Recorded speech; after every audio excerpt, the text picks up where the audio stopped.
ನಾಮಪತ್ರ ಪರಿಶೀಲನೆ.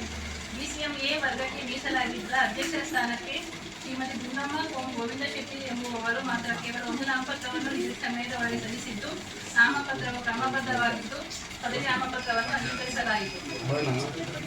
ಮೀಸಲಾಗಿದ್ದ ಅಧ್ಯಕ್ಷರ ಸ್ಥಾನಕ್ಕೆ ಅಂತಿಮವಾಗಿ ಉಳಿದಿದ್ದ ಏಕೈಕ ಅಭ್ಯರ್ಥಿಯಾದ ಶ್ರೀಮತಿ ದುಂಡಮ್ಮ ಗೋವಿಂದ ಶೆಟ್ಟಿರವರನ್ನು ಅವಿರೋಧವಾಗಿ ಆಯ್ಕೆ ಮಾಡಲಾಗಿದೆ ಎಂದು ಸಭೆಯಲ್ಲಿ ಈ ಮೂಲಕ ಘೋಷಣೆ ಮಾಡಲಾಗಿದೆ.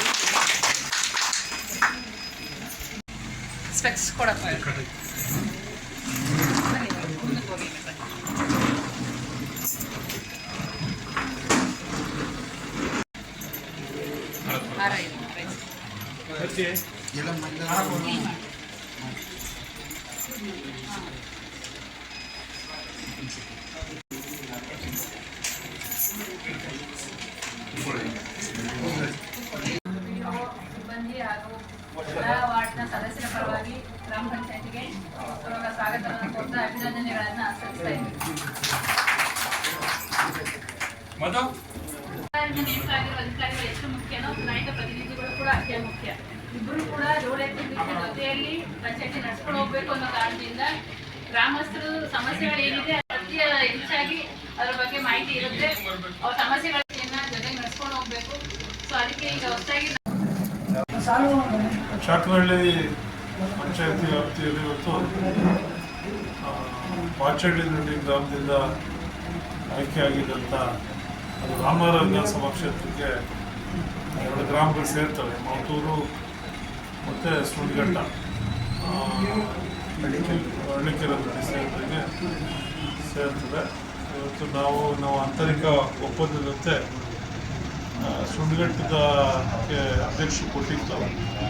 ಅವರ ತೆರವಾದ ರಾಜೀನಾಮೆ ಕೊಟ್ಟು ತೆರವಾದ ಸ್ಥಾನಕ್ಕೆ ಇವತ್ತು ಶ್ರೀಮತಿ ದುಡ್ಡಮ್ಮನವ್ರನ್ನ ಎಲ್ಲ ಗ್ರಾಮದ ಎಲ್ಲ ನಮ್ಮ ಗೌರವಾನ್ವಿತ ಸದಸ್ಯರುಗಳು, ನಮ್ಮ ಮುಖಂಡರಾದಂಥ DK ಶಿವಕುಮಾರ್ ಅವರು, ಸುರೇಶ್ ಅವರು, ವಿಶೇಷವಾಗಿ ನಮ್ಮ ಆ ಭಾಗದ ಶಾಸಕರಾದಂಥ ಇಕ್ಬಾಲ್ ಹುಸೇನ್ ಅವರು ಸೇರಿದಾಗಿ ಎಲ್ಲರ ಒಂದು ತೀರ್ಮಾನದಂತೆ ಇವತ್ತು ಅಧಿಕಾರ ಕೊಟ್ಟಿದೆ. ಈ ಪಂಚಾಯತಿ ಕೂಡ ಉತ್ತಮವಾಗಿ ಸದಸ್ಯರುಗಳೆಲ್ಲ ಉತ್ತಮವಾಗಿ ಕಾರ್ಯನಿರ್ವಹಣೆ ಮಾಡಿಕೊಂಡು ಇಲ್ಲಿವರೆಗೂ ಬರ್ತಾ ಇದ್ದಾರೆ. ಬಡವರಿಗೆ ಅಥವಾ ಗ್ರಾಮಾಂತರ ಪ್ರದೇಶದ ಈ ಖಾತೆಗಳಿರ್ಬೋದು, ಕುಡಿಯುವ ನೀರು ಇರ್ಬೋದು, ಬೀದಿ ದೀಪ ಇರ್ಬೋದು, ನೈರ್ಮಲ್ಯೀಕರಣ ಇರ್ಬೋದು, ನರೇಗಾದ ಕಾಮಗಾರಿಗಳಿರ್ಬೋದು, 14th ಫೈನಾನ್ಸು, 15th ಫೈನಾನ್ಸು ಇವೆಲ್ಲವನ್ನು ಕೂಡ ಅಚ್ಚುಕಟ್ಟಾಗಿ ಚೆನ್ನಾಗಿ ಕೆಲಸ ಮಾಡ್ಕೊಂಡು ಬರ್ತಾ ಇದ್ದಾರೆ. ದುಂಡಮ್ಮನವರು ಕೂಡ ಎಲ್ಲ ಸದಸ್ಯರುಗಳನ್ನ ಜೊತೆಗೆ ತೆಗೆದುಕೊಂಡು ಆ ಭಾಗದಲ್ಲಿ ಪಕ್ಷ ಸಂಘಟನೆ ಮಾಡೋ ಜೊತೆಗೆ ಇಡೀ ಪಂಚಾಯಿತಿಯಲ್ಲಿ ಉತ್ತಮವಾಗಿ ಕೆಲಸವನ್ನು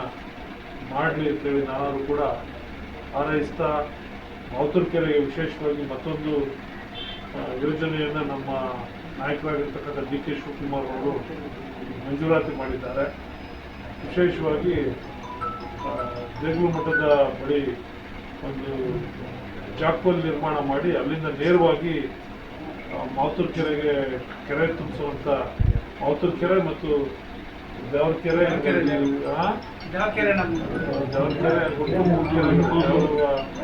ಪಂಚಾಯತಿ ವ್ಯಾಪ್ತಿಯಲ್ಲಿ ಇರ್ತಕ್ಕಂಥ ಕೆರೆಗಳಿಗೆ ಕೆರೆ ತುಂಬಿಸುವಂಥ ಯೋಜನೆ ಕೂಡ ಈ ಭಾಗದಲ್ಲಿ ಆಗ್ತಾ ಇದೆ.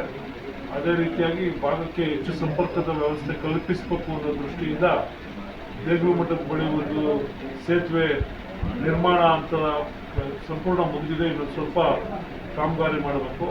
ಮಳಗಾಡ್ ಬಳಿ ಕೂಡ ಒಂದು ಸೇತುವೆಯನ್ನು ನಿರ್ಮಾಣ ಹಂತದಲ್ಲಿದೆ. ಅದು ಕೂಡ ಈಗ ಮುಕ್ತಾಯ ಹಂತಕ್ಕೆ ಅದು ಕೂಡ ಬಂದಿದೆ. ಜೊತೆಗೆ ಒಂದು ಹರಳಾಳ್ ಬಳಿ ಅಲ್ಲೂ ಕೂಡ ಒಂದು ಸೇತುವೆಯನ್ನು ನಿರ್ಮಾಣ ಮಾಡಬೇಕು ಅನ್ನೋ ದೃಷ್ಟಿಯಿಂದ ಈಗಾಗಲೇ ಟೆಂಡರು ತರದಾಗಿದೆ.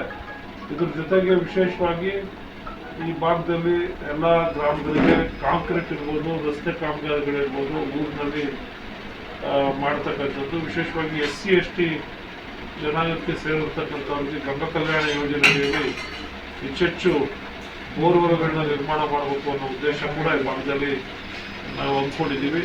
ಅದೇ ರೀತಿಯಾಗಿ ಚೆಕ್ ಡ್ಯಾಮ್ಗಳ ನಿರ್ಮಾಣ, ಏನು ಬಿಳಿಕಲ್ ಬೆಟ್ಟದಿಂದ ಬರ್ತಕ್ಕಂಥ ಹಳ್ಳ ಇದೆ, ಹಳ್ಳ, ಅದ್ರ ಜೊತೆಗೆ ಮಾತೂರು ಕೆರೆಯಿಂದ ಬರ್ತಕ್ಕಂಥ ಸುವರ್ಣಮುಖಿ ನದಿ ಏನು ಅರ್ಕಾವತಿ ನದಿಗೆ ಸೇರ್ಪಡೆ ಆಗ್ತದೆ, ಬೂದ್ಗುಪ್ಪೆ, ಬನ್ನಹಳ್ಳಿ ಈ ಭಾಗಗಳಲ್ಲಿ ಕೂಡ ಅಂತರ್ಜಲ ವೃದ್ಧಿಗಾಗಿ ಮೈನೂರು ಇರಿಗೇಷನ್ ಇಲಾಖೆಯಿಂದ ಈಗಾಗಲೇ ಹಲವಾರು ಚೆಕ್ ಡ್ಯಾಮ್ಗಳನ್ನ ನಿರ್ಮಾಣ ಮಾಡಿದ್ದೀವಿ.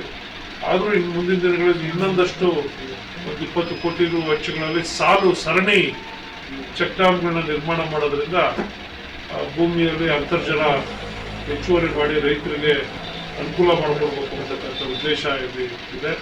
ಇದ್ರ ಜೊತೆ ಏನು ಇರ್ತಕ್ಕಂಥ ಬನ್ನಹಳ್ಳಿ ಸರ್ವೆ ನಂಬರಲ್ಲಿ ಇರ್ತಕ್ಕಂಥ ಸರ್ಕಾರಿ ಜಾಗದಲ್ಲಿ ಮತ್ತಷ್ಟು ಯೋಜನೆಗಳನ್ನ, ಪ್ರಮುಖ ಯೋಜನೆಗಳನ್ನ ಈ ಭಾಗಕ್ಕೆ ತರಬೇಕು ಅಂತ ಡಿ ಕೆ ಶಿವಕುಮಾರ್ ಅವರ ಕನಸು ಇದೆ. ಅದಕ್ಕೆ ಅವರ ಸಹಕಾರ ಕೂಡ ಕೋರ್ತಾ ಇವತ್ತು ಎಲ್ರಿಗೂ ಒಳ್ಳೆಯದಾಗಲಿ. ಪಂಚಾಯತಿ ಎಲ್ಲ ನಮ್ಮ ಮುಖಂಡರುಗಳು, ಈ ಭಾಗದ ಎಲ್ಲ ಮುಖಂಡರುಗಳು,